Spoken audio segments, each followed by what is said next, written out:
என்ன எவ்வளவு நடவு நடுறாங்க, எவ்வளவு அறுவடை வரும், எவ்வளவு மகசூல் வரப்போகுது, வர்ற மகசூலை எப்படி கொள்முதல் பண்ணணுங்கிற ஃபிகர் கொடுக்குறவன் கேரளாவில் வந்து வேளாண் துறை தான் கொடுக்கும். இங்கே நீங்கள் கேட்டிங்கன்னா செய்யலாம்னு நினைக்கிறான். இப்போ வெள்ளம் மீன் ஒரு 4 வருஷம் மட்டும் ஒரு நிலத்தை விவசாயிகள் மத்தியில் ஒரு நல்ல ஒரு கட்டமைப்பு வேணும். கட்டமைப்பு கரெக்டாக செயல்படணும். தமிழ்நாடு அரசாங்கம்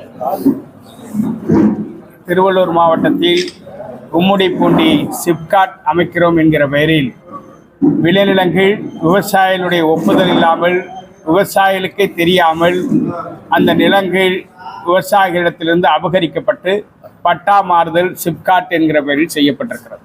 இது மிகப்பெரிய வன்மையாக கண்டிக்கத்தக்கது.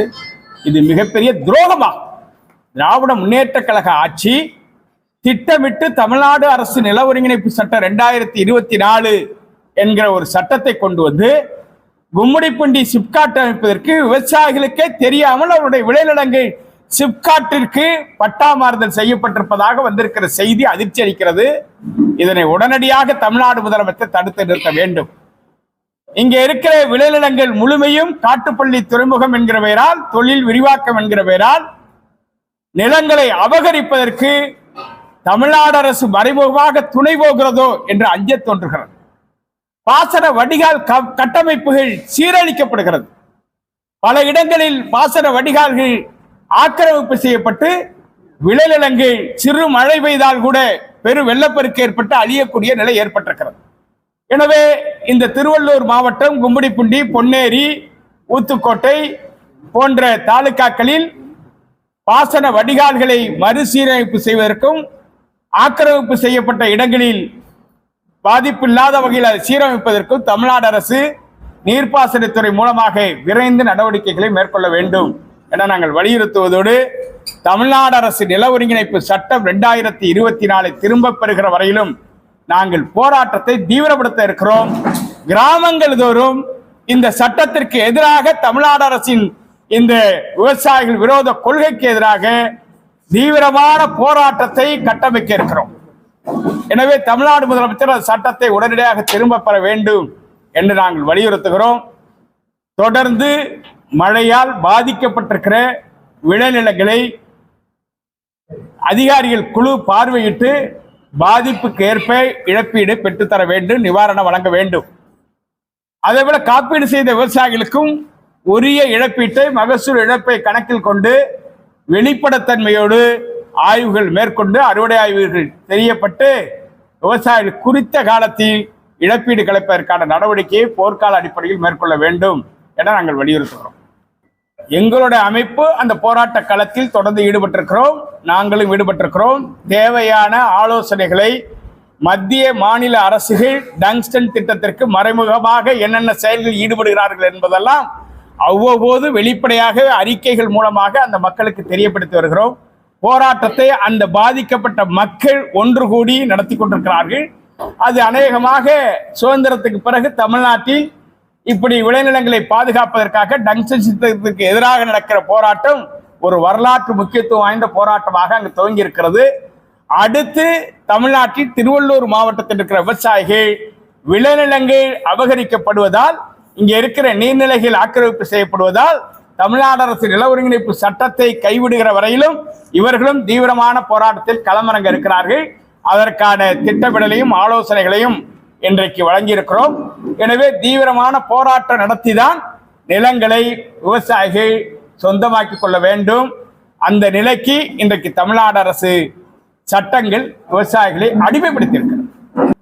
தமிழ்நாடு அரசு தொழில் துவங்குவதற்கு தொழிலதிபர்கள் வருகிறார்களோ இல்லையோ, விவசாயிகளுடைய விளைநிலங்கள், மதிப்பற்ற விளைநிலங்களை அபகரித்து விவசாயிகளுக்கே தெரியாமல் சிப்காட் பெயரில் பட்டா மாற்றம் செய்வதோடு அந்த நிலத்தை சொந்தமாக்கிக் கொள்வதோடு ஆண்டுக்கு 93,000 ஏக்கர் விளைநிலங்கள் தமிழ்நாடு அரசு நில வங்கி என்கிற பெயரில் கட்டாய நில அடுப்புக்கு சட்டம் போட்டு செயல்படுகிறார்கள்.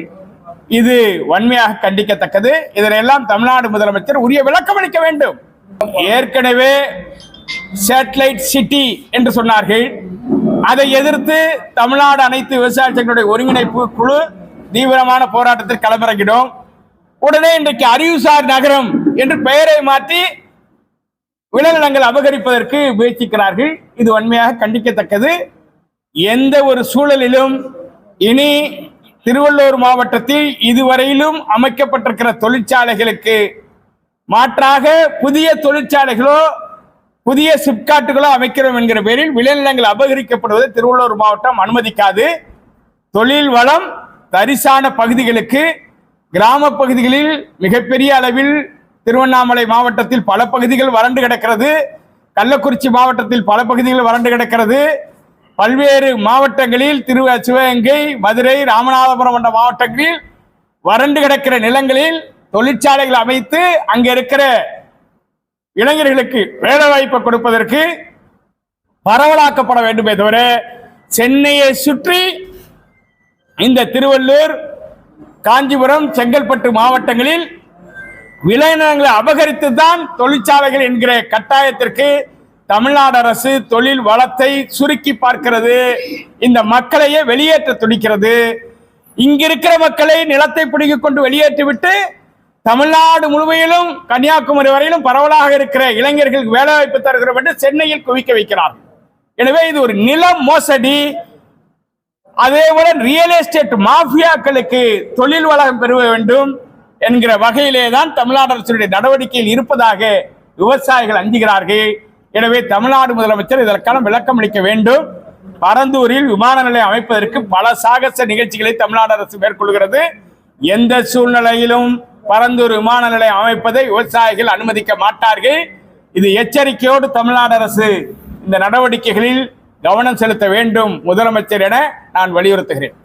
திருவள்ளூர் மாவட்டத்தில் அரசுக்கு சொந்தமான நீர்நிலைகள் ஆக்கிரமிக்கப்பட்டிருக்கிறது. அதனை அகற்ற வேண்டும் என்று உயர்நீதிமன்றம் உத்தரவிட்டும் அகற்றுவதற்கான நடவடிக்கையில் நீர்ப்பாசனத்துறையோ வருவாய்த்துறை ஈடுபடாது வன்மையாக கண்டிக்கத்தக்கது. நீர்ப்பாசனத்துறை, வருவாய்த்துறை கார்ப்பரேட்டுகளுடைய கைக்கூலியாக திருவள்ளூர் மாவட்டத்தில் மாறியிருக்கிறார்களோ, மாவட்ட நிர்வாகம் இதை கண்டுகொள்ளாமல் புறக்கணிக்கிறதோ என்று விவசாயிகள் அஞ்சுகிறார்கள். இது குறித்தும் தமிழ்நாடு முதலமைச்சர் உரிய விளக்கம் அளிக்க வேண்டும். எனவே தமிழ்நாடு அரசு நீதிமன்ற உத்தரவுகளையே செயல்படுத்த மறுத்து கொள்கை முடிவெடுத்துதான் தமிழ்நாடு அரசு நில ஒருங்கிணைப்பு சட்டம் கொண்டு வருகிறது. இந்த சட்டம் விளைநிலங்கள் விவசாயிகள் அனுமதி இல்லாமல் தன் விருப்பத்திற்கு அபகரித்துக் கொள்வதற்கும், அதை ஒட்டி இருக்கிற ஏரிகள், நீர்வழி பாதைகளான ஆறுகள், கண்வாய்கள் உள்ளிட்ட நீர்நிலைகளையும் ஒப்பந்தம் போடுகிற கார்ப்பரேட் நிறுவனங்கள் அபகரித்துக் கொள்வதற்கும் சட்டம் கொண்டு வந்து இந்தியாவிலேயே முதலில் நிறைவேற்றி இருப்பது தமிழ்நாடு அரசு தான். இது உலகத்திலேயே எந்த நாட்டிலையும் நீர்நிலைகளை எல்லாம் கார்ப்பரேட்டுகள் தொழிற்சாலை அமைப்பதற்கு அபகரித்துக் கொள்ளலாம் என்று சொல்லுகிற ஒரு சட்டம் தமிழ்நாட்டில் தான் கொண்டு வரப்பட்டிருக்கிறது. இது குறிப்பாக திருவள்ளூர் மாவட்டத்தை மையமாக வைத்தான் கொண்டு வரப்பட்டிருக்கிறது. அங்க இருக்கிற காட்டுப்பள்ளி துறைமுகத்தை நான் ஆட்சிக்கு வந்தால் அதை தடுத்து நிறுத்தி விடுவேன் என்று இன்றைய முதலமைச்சர் அன்றைக்கு வாக்குறுதி கொடுத்ததான் திருவள்ளூர் மாவட்டத்தில் வெற்றி பெற்றிருக்கிறார். ஆனால் இன்றைக்கு அதானியோடு துணை போகிறார் என்கிற சர்ச்சை வெளிவந்திருக்கிறது. காட்டுப்பள்ளி துறைமுகத்துக்கு கிட்டத்தட்ட 3000 ஏக்கர் அளவிலான நீர்நிலைகள், அரசுக்கு சொந்தமான நீர்நிலைகள் தாரை வார்க்கப்பட்டுள்ளதாக இங்கே மிகப்பெரிய அதிர்ச்சியான செய்தி உலவி வருகிறது. இது குறித்தெல்லாம் தமிழ்நாடு முதலமைச்சர் விளக்கம் அளிக்க வேண்டும். இல்லையேல் இந்த மாவட்டத்தில் இருக்கிற விவசாயிகளை ஒன்றுபடுத்தி தீவிரமான போராட்டத்தில் களமிறங்குவோம். தீவிரமான பிரச்சார பயணங்களை கிராமங்கள் தோறும் மேற்கொள்ளுவோம்.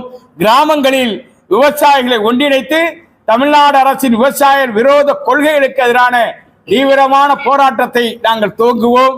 இந்த மாவட்டத்தில் நீர்நிலைகளால் நீரால் சூழப்பட்டு பெரு வெள்ளப்பெருக்கு ஏற்பட்டு பாதிக்கப்பட்டிருக்கிற பயிர்களை உரிய முறையில் அரசு வெளிப்படைத்தன்மையோடு கணக்கெடுப்பு நடத்தி கிராமங்கள் தோறும் பாதிக்கப்பட்ட பயிர்களுடைய அளவு, பெயர் பட்டியலை வெளியிட வேண்டும்.